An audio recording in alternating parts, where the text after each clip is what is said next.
Amerika Serikat deklarasi serangan dengan target adalah fasilitas yang terkait dengan Korps Garda Revolusi Islam atau IRGC. Mengutip The Times of Israel pada 21 Januari, hal ini diutarakan oleh Trump dalam laporan sumber utama WSJ terbaru. Presiden Trump dilaporkan terus menekan para pembantunya untuk menyiapkan opsi militer menentukan terhadap Iran meski sebelumnya sempat membatalkan serangan. Trump disebut berulang kali menuntut hasil menentukan dari serangan ke Iran. Sehingga para pembantunya menyusun berbagai opsi militer termasuk skenario yang bertujuan menggulingkan rezim. Adapun opsi lain yang lebih terbatas sasarannya dilaporkan termasuk serangan terhadap fasilitas yang terkait dengan IRGC. Lebih dari itu, para pejabat Amerika Serikat menyebut Trump belum menutup kemungkinan serangan terhadap Iran.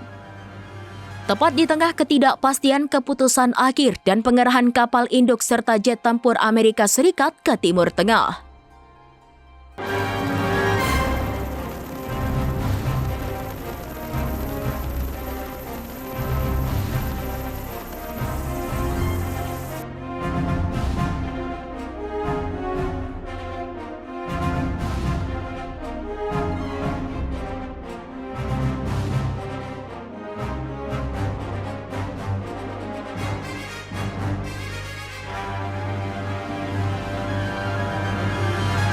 Download Tribun X sekarang, menghadirkan lokal menjadi Indonesia.